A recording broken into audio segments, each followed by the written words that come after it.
Caroline Colombier. Merci Monsieur le Président, Monsieur le rapporteur. Je pense que vous venez d'évoquer ce sujet, mais c'était important pour moi de le ressouligner. Le taux de disponibilité moyen des appareils de l'armée de l'air et de l'espace, toutes flottes confondues, semble bien trop insuffisant pour répondre aux besoins de leur mission. Vous avez d'ailleurs dit format insuffisant. Je pense notamment à notre flotte de chasse dont vous venez de parler. Dans le cadre d'un engagement de haute intensité, cette faiblesse structurelle réduirait considérablement notre potentiel aérien réel. Vous ne cessez d'ailleurs d'alerter sur le sujet. Encore l'année dernière, vous vous inquiétiez du format sous-dimensionné de notre aviation de chasse. Donc, vous venez d'en parler, mais quid du PLF 2026 ? Est-ce que le nouvel exercice budgétaire prend acte de cette carence de façon claire ? Madame la députée Colombier, donc vous me posez la question sur le format. Effectivement, le format pour l'armée de l'air, de l'espace, c'est très structurant, évidemment. On parle de l'aviation de chasse, mais on peut aussi parler de l'aviation de transport ou des hélicoptères, le segment hélicoptère.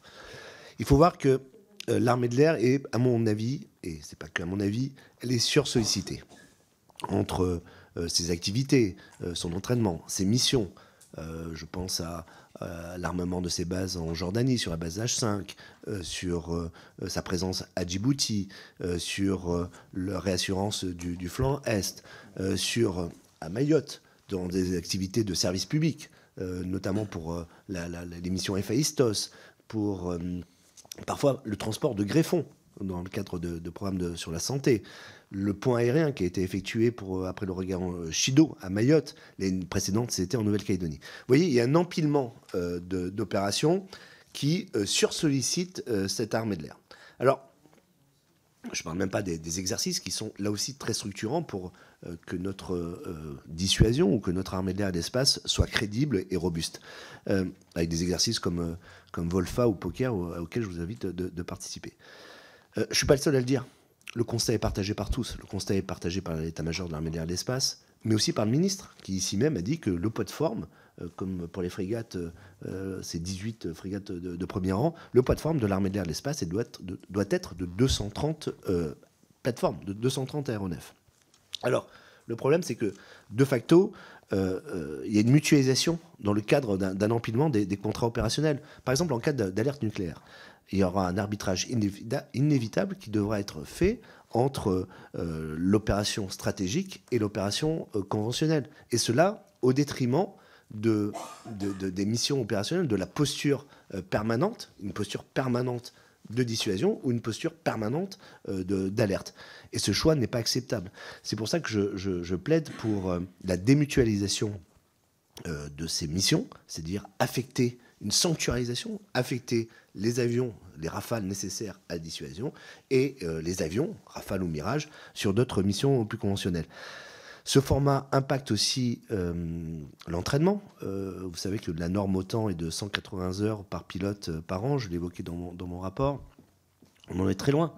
Et je ne vois pas, ces chiffres sont en diffusion restreinte, donc je ne pourrais pas m'attarder sur ces chiffres-là, mais on en est très loin, je ne vois pas, les cibles sont toujours hautes, et le réalisé est toujours constant et pas satisfaisant. Donc ça a aussi un impact sur l'entraînement, parce que les jeunes pilotes qui n'ont pas l'occasion d'aller faire des opérations volent moins que les pilotes plus expérimentés. Ça participe de la fidélisation aussi de ce personnel, qui, s'il ne vole pas, va peut-être aller voir ailleurs. Donc c'est un véritable sujet, et surtout, avec le peu d'avions que nous avons, comme ils sont sursollicités, eh bien, ils sont en surutilisation. On estime à 15% la surutilisation. Alors, dans le PLF 26, vous m'interrogez sur cette question. Dans l'indigence, je reprends ce terme, des documents budgétaires qui sont effectivement très pauvres.